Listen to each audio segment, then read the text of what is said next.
আমি আমার সম্ভাব্য সবকিছু, আমার চাওয়া পাওয়া, চিন্তা চেতনা সবকিছুই নড়াইলগিরেই ছিল। অবশেষে নীরবতা ভেঙে মুখ খুলেছেন মাশরাফি বিন মুর্তজা। যখন ঘর উড়াইতেছে তখন তো একটা কাপড়ও ছিল না আমার মায়ের।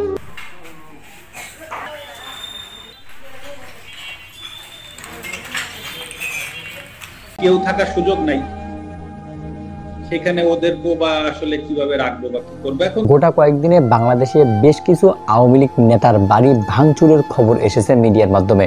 এই সমস্ত নিউজগুলোর মধ্যে সবথেকে আলোচিত এবং মনোবিদারক একটি কাহিনী হচ্ছে মাশরাফি বিন মুর্তজার বাড়ি ভাঙার কাহিনীটি। দর্শক, আপনারা হয়তো সকলেই জানেন যে মাশরাফি বিন মুর্তজা কত ভালো একটা মানুষ। তিনি আওয়ামী লীগ দলের এমপি হয়ে আসার জন্যই তার সঙ্গে এমন একটা কাহিনী হয়েছে, তার বাড়িটাকে পুড়িয়ে দেওয়া হয়েছে।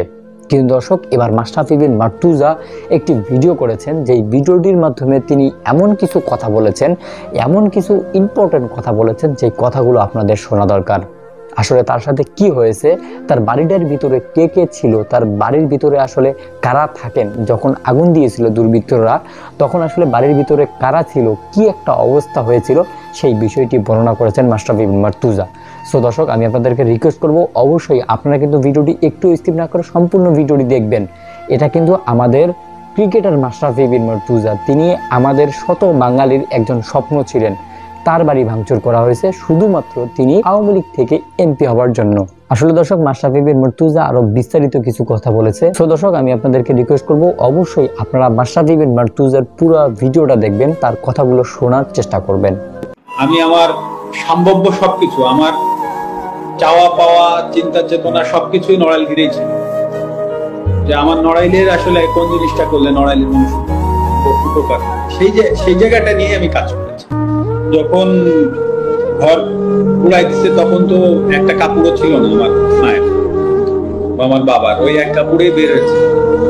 এখন তারা তো ওই সময় বাসায় ছিল, বেশ কয়েকটা এতিম ছেলে মেয়েরা থাকে, 6-7 জন আছে যাদের আসলে কারো বাবা নাই বা কারো মা নাই, বা বাবা বিয়ে করেছে, ছেলে মেয়েদের রাখতে পারছে না। তো আমার মা করতো কি, ওই ছেলে মেয়েদেরকে এনে বাসায় রাখতো এবং পড়ালেখা করে। তো ওই ছেলে মেয়েগুলো এখন আসলে ইনসিকিউর হয়ে গেল। এখন তো তারা বাসায়, তো এখন কেউ থাকার সুযোগ নাই সেখানে, ওদেরকে বা আসলে কিভাবে রাখবো বা কি করবো এখন, কিছু না কিছু করতে হবে। এখন দেখি, তো ওরাই আসলে তো আমার বাবা মাকে দেখেই রাখতো, ওরাই আমার বাবা মাকে টেনে ঘর থেকে বের করে দিচ্ছে। শেষে আলহামদুলিল্লাহ আমার বাবা মা বেঁচে আছে, এটাই বড় ব্যাপার। বা আমার বাবাকে বলেছে যে আপনি একটা মামলা করে রাখতে পারেন, কে বা কারা, অনেক ভিডিও টিডিও তো আছে, দেখেছি। আমি বলেছি যে না, আমি আমার বাবাকেও বলে দিয়েছি যে এটার কোনো বিচার বর্তমান সরকার বা যারাই আসুক বা যারাই থাকুক বা আসুক, হ্যাঁ, তাদের কাছে আমি এটা নিয়ে কোনো বিচার চাইব না। কারণ এটা আমার কাছে মনে হচ্ছে যে আসলে এই বাড়িটা তো আসলে যশোর থেকে এসে বা খুলনা থেকে এসে বা ঢাকা থেকে যে কেউ ভাঙেনি। হ্যাঁ, নড়াইলের মানুষ কোনো না কোনো জায়গা থেকে উঠে এসে ভাঙছে। তো আসলে আমি নড়াইলের মানুষের বিরুদ্ধে আর বিচার চাইবো না। তো যেটা হয়ে গেছে তো ওটা আমি একসেপ্ট করে নিচ্ছি। হয়তো বা আমার কাছে আমি এভাবে একসেপ্ট করে নিচ্ছি যে হয়তো বা আমার কোনো ভুল ছিল, আমি কোনো ভুল করেছি, হয়তো বা তার জন্য ওনারা হয়তো বা এসে ওটা করেছে। সো দর্শক, আপনারা মাশরাফি বিন মুর্তজার মুখ থেকে শুনতে পারলেন যে মাশরাফি বিন মুর্তজার বাড়ির ভিতরে তখন কিন্তু তার বৃদ্ধ বাবা মা ছিল এবং কিছু এতিম ছেলে ছিল। আসলে দর্শক, আপনারা এখানে বুঝতে পারছেন যে যদি এই এতিম ছেলেগুলো সেখানে না থাকতো, তাহলে মাশরাফি বিন মুর্তজা ভাইয়ের যে বাবা মা ছিল, বৃদ্ধ বাবা মা, তাদের কি একটা অবস্থা হয়েছিল।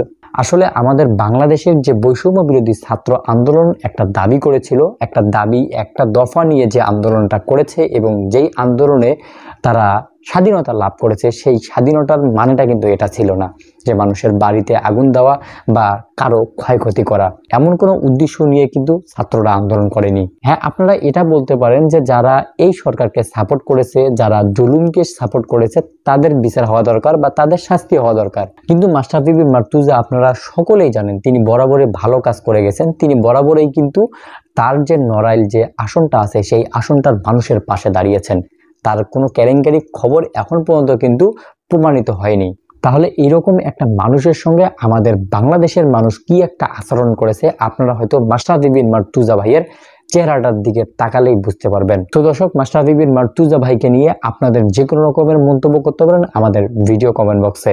ভিডিওটি ছিল এতটুকুই, আবার দেখা হবে নতুন কোনো ভিডিওতে নতুন কোনো টপিক নিয়ে। ভিডিওটি শেষ করার আগে একটি অনুরোধ থাকবে, আপনি যদি প্রথমবারের মতো আমাদের এই ছোট্ট চ্যানেলটিতে এসে থাকেন তাহলে অবশ্যই চ্যানেলটিকে সাবস্ক্রাইব করে রাখবেন।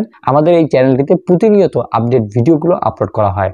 আবার দেখা হবে নতুন কোনো ভিডিওতে নতুন কোনো টপিক নিয়ে। ততদিন পর্যন্ত ভালো থাকুন, সুস্থ থাকুন, আপনাদের আশেপাশের মানুষগুলোকে ভালো রাখার চেষ্টা করুন।